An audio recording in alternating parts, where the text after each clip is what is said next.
Studios. Thank you so much for tuning in. We have an exciting week ahead of us. We are going to be visiting with different artists across the country and just talking to them about their unique stories in the creative arts world.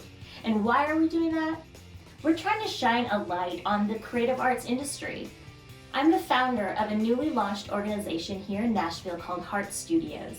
And our mission is to break the generational cycles of abuse and trauma by transforming the heart through creative expression. And we're going to be doing so by partnering with artists or different professionals in the creative world to walk alongside the youth that have been impacted so severely by trauma or domestic violence in their lives. And today, you are in for a treat. We have with us Kassie and Ben from the amazing band called My One and Only.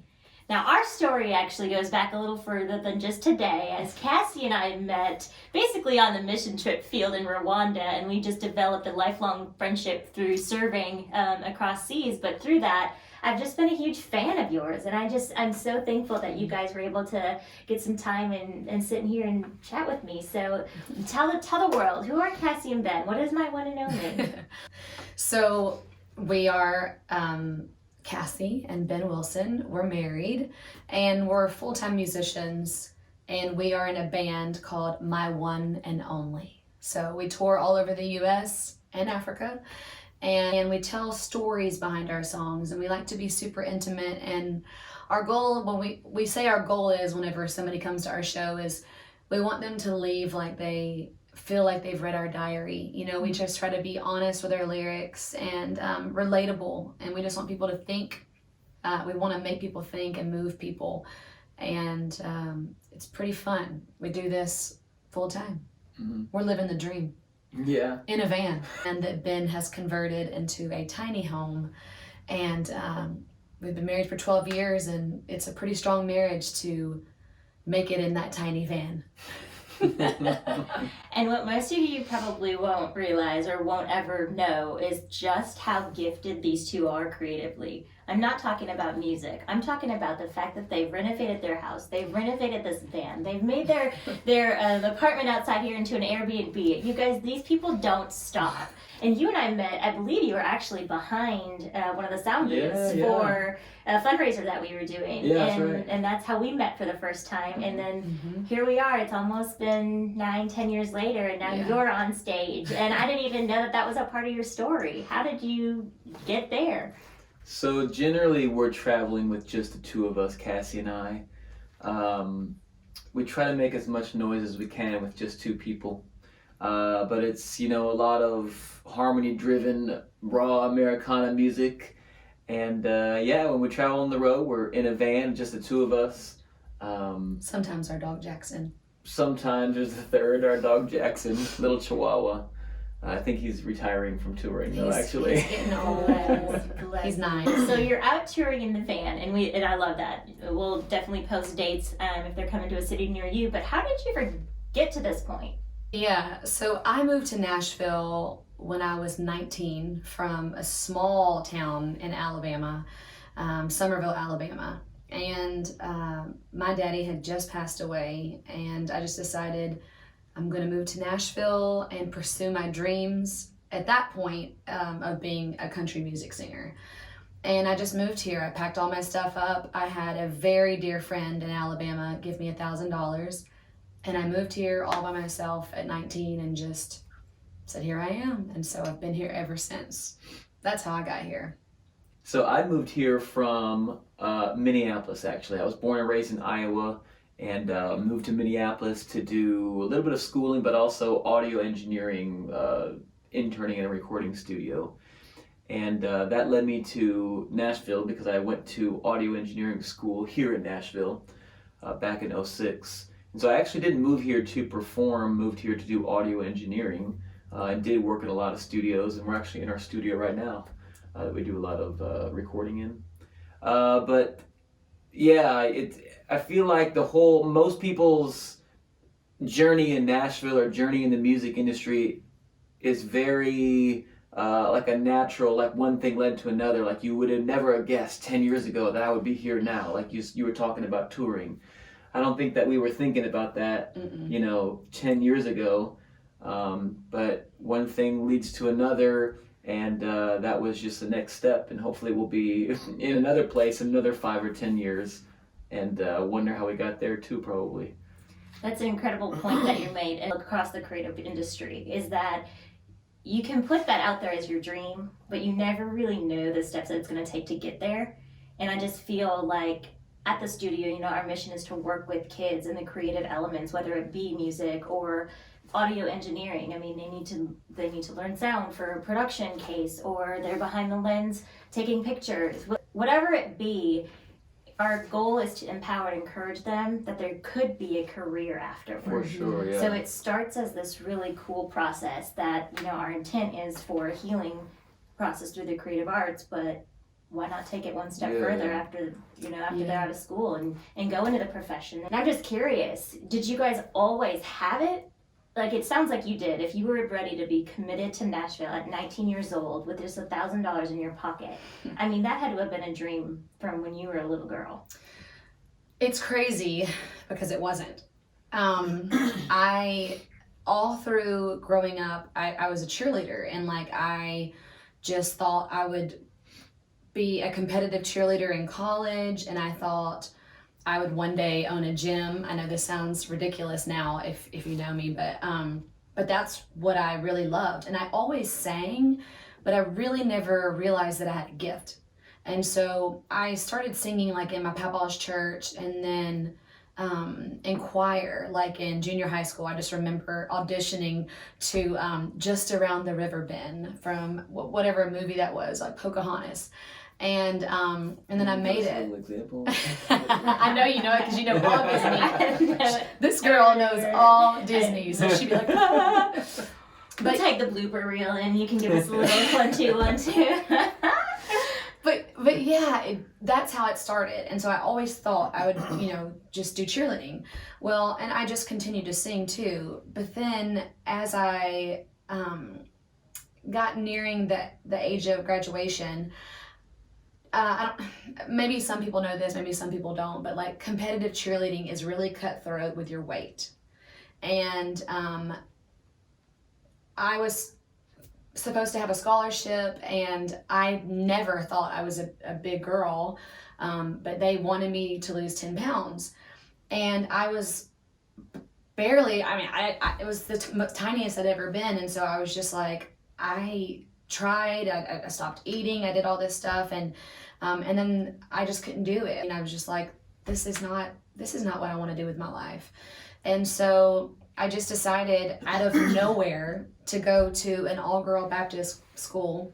And I'm kind of crazy like that. I'll just go and do something. And when I was there, I auditioned for the choir. And I'll never forget this. The professor said to me, Dr. Waldrop, and he said, you know, you have a gift. And he was like, you're going to be a star one day. Now, I don't think I'm going to be a star, but I think we all can be stars because we can all shine in our own way. But I don't know, just something in that moment, I was like, oh. And so I ended up auditioning for a choir and making one that was more like, I guess, like an elite choir. And then I was like, maybe I have a gift. Maybe I should pursue this. And so my dad ended up getting sick, and I didn't go back to that college the next year because I stayed home so I could help with the bills and everything.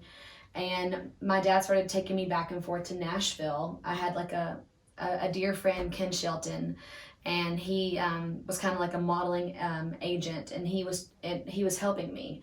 And then it just kind of lit this fire in me, like, oh, I want to do music. So I really didn't start pursuing it until I was 18 years old.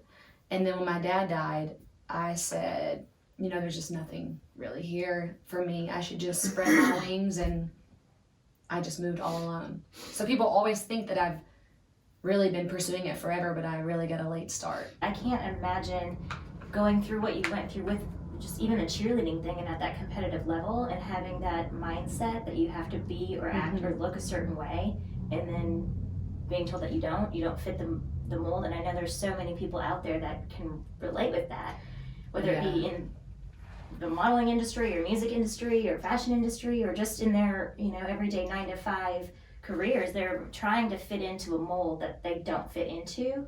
And I know that there's kids out there, there's a youth that just is desperately trying to survive a generation and trauma through the pandemic. Like, these kids don't belong at home all day, every day without socialization and without social interacting, and they don't have an outlet to release.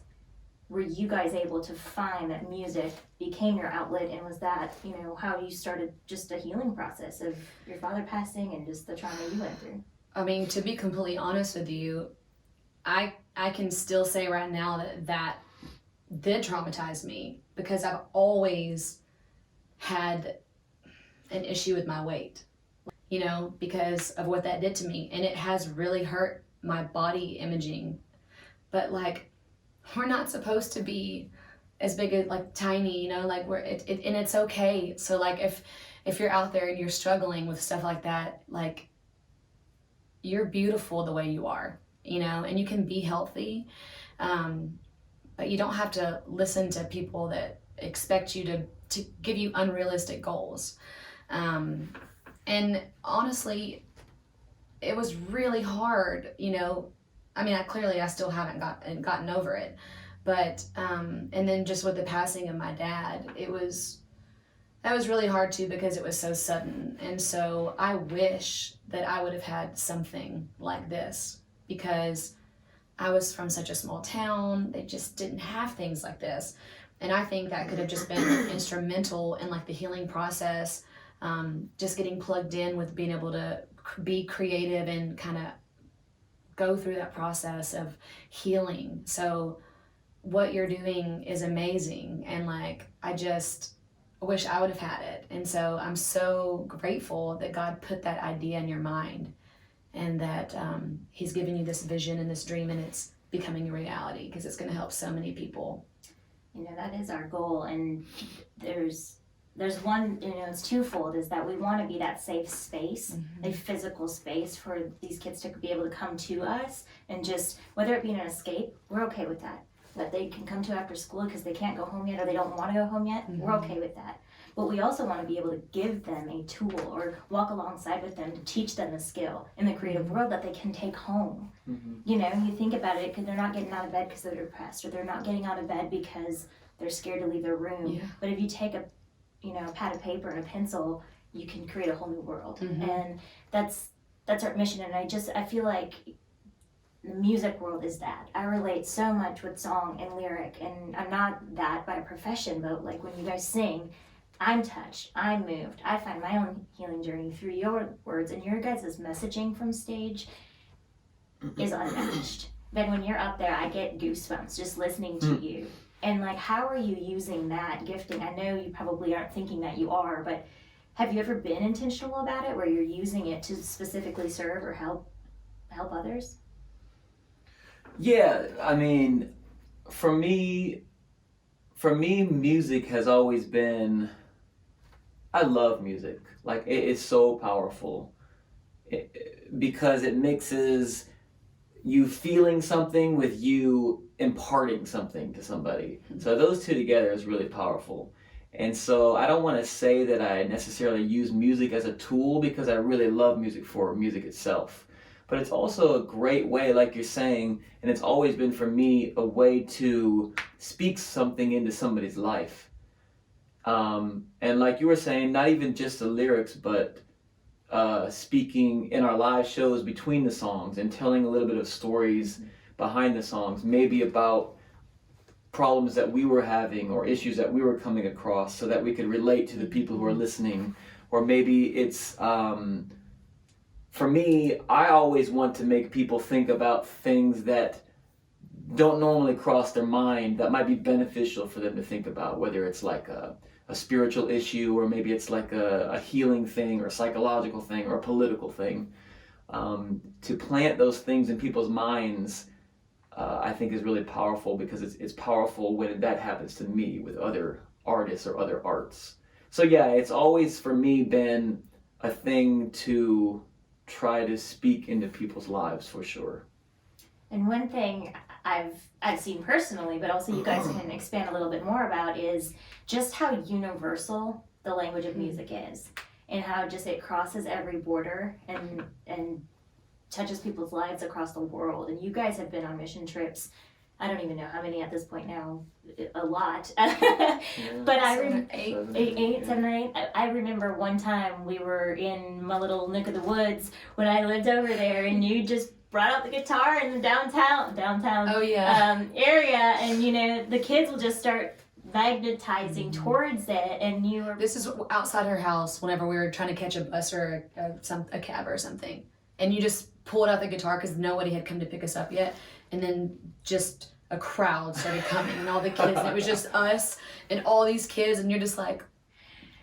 But I'll never forget, because they started singing it in English, and then all of a sudden Ben whips it out in Kenya, Rwanda, and the people just, because it's not typical that an American will learn the language for them. Yeah. But you crossed every barrier in that moment, and I mean, I was weeping, and I'm sure everybody was weeping, but it's just, it's a beautiful, beautiful blessing to be able to have that gift, and you guys are sharing it so well, and I'm just so proud of you both. That was a blessing for me when you guys came to my turf and you were serving there. But how has just serving blessed you? I mean, I think that for us it's very mutual, like you're saying. So I guess I'll speak for me. Like in the way that I feel like our music can speak into people's lives. Hopefully for listeners out there that are listening to it, that could be a powerful experience for them. And I think that in turn, us using those gifts that, number one, we already love to sing, we already love to make music, and number two, feeling like there's, purpose to it. Both of those things, just doing those things, it feels like, in a way, you're kind of living in your purpose, I guess. You're doing something that it's not just for nothing, like it has more value than just right now. That's good. It's good. It has more value than just for right now, and there's just something to be said about the creative world as a whole, that it's not just for right now. I feel like this is the same with like a song, like when you go down and you're starting to write lyrics, and then as a song becomes a song, how you put notes to it, and then you put the music behind it, and then you do tracks, and then you produce it, and then you have this album. Like the progression of a song to get to an album, to get to the radio, is in a world of its own. But we were talking specifically about like if you were a drawer or a painter, if a sketch artist, and you start here, and then 10 years later, you look back on your first piece and you're like, oh, I've come a long way. That's something to be said about the healing journey. Like you start now with something, and 10 years down the road, you look back and go, whoa. I'm always curious to know, you guys are here now, living it, loving it, breathing it, but you weren't always here. And so if you could go back, not even 10, maybe 20 years, well, I won't give up your ages. Go back to your 10-year-old selves and think about where you were. Or think about the 10-year-old who's out there watching or listening to this, and they're trying to be an audio engineer. Engineer. Tell me the proper way to say that. Engineer? Audio engineer. Yeah. Okay. They're trying to be an audio engineer or a musician, a performer, an entertainer. What's a piece of advice that you could give them? If I were to even look back and tell myself as a 10-year-old, I just think that I wish that I would have picked up the guitar sooner, learned to be expressive with my thoughts, and to believe in myself even at a young age, because sometimes I would write poetry and I'd be like, this isn't good. But I would just want to tell myself, it's a start, and God, just continue doing it and crafting your art, and to not give up, and to be okay with rejection. Rejection is not failure, and I wish, that's something that I would just want people to know. Like, just because somebody says no, you're not a failure. You're going to hear a lot of no's, especially in the music industry. And then you're going to hear some yeses. But even if you get no yeses, you're still creating and making your art and being expressive through yourself. And so that can never be a failure. So I just want to encourage them to keep doing what they do, and to stick with it. And pick it up sooner and hold on to it and never give it up. That's good. yeah, And I feel like we can all relate to that message, even as we're getting into our careers. And maybe we're in a place where we're super happy with our career and we would never think of our lives being any different. But I have to believe that there's a huge population out there, especially now, that are just going, gosh, I wish I would have started sooner. yeah, You know? yeah. And I don't believe that any part of our journey isn't super intentional from the man upstairs, but I also know that we have our responsibility to take the steps. How about you, Ben? What would you? I think forward motion is key for stuff. For me, I'm like a person who has to feel like they have to figure everything out before you take the next step, and it has to be the perfect step. But I feel like I wasted a lot of time doing that. You know, you're talking about the people who wish they could go back. I'm definitely one of those people who wish that I would have done so many things sooner. Like started writing sooner, started, playing gigs on the road sooner, learned whatever, audio production sooner, started learning how to book shows and whatever, manage ourselves as an artist sooner. And so forward motion, I think, is a big thing. If someone's wanting to go down a path, everything doesn't have to be the exact perfect right out decision. If you're moving forward with something and you're still unsure about some things, move forward would be my suggestion. And those things that you feel doubtful about will fall in place, or maybe they won't, and maybe you'll have a story to tell about something. And it's such an important message for the children who will be coming into the studio. We're thinking the population that's most impacted creatively, they're most impressionable, are between the ages of 10 and 18. Mm-hmm. They have no idea how to start the healing process of what they've seen, what they've been through, what they've witnessed. Can we be the light for that for them, starting at 10? And maybe we take them through for 8 years and we're with them until we can send them on, spread their wings and fly in a creative industry, but they started. And that's our hope, that's our goal. And like Kassie and Ben, if you're out there as an artist and you feel that this mission is speaking to you and you want to help our kids start now, we would love to hear from you. We are always looking for artists to come on and volunteer their time, whether it be as an after school program, or we'll be doing creative camps where we'll bring in different artists from different parts of the country for weeks on end to produce a showcase, actually. But if that speaks to you, or this mission speaks to you, shoot us an email. We'll put all of our contact information in this post. And until we get our space, we're just constantly fundraising. We want to be able to purchase a building or a property that we can build out. And the reason why we want to be able to just go in and purchase it is that we can be completely and solely debt-free. And that way we don't have a mortgage or a rent or a landlord to think about. But we're able to tell our kids when they walk through the doors for the first time that the space is theirs and that it's a valuable space because they're so valuable. So if being an artist and being involved speaks to you, or being a financial gift giver, we would definitely love to hear from you. But Kassie and Ben, my one and only, I just appreciate your time so much, and I love your gift. Your music is beautiful. We'll be sure to tag some of their stuff in this post. But thanks so much for being here to share. Thank you for having us. The light, no more darkness, no more night. Now I'm praise the Lord, I saw the light. Nabonye umucho, na mwijima na ijoro ndishimye chiyane na kaba.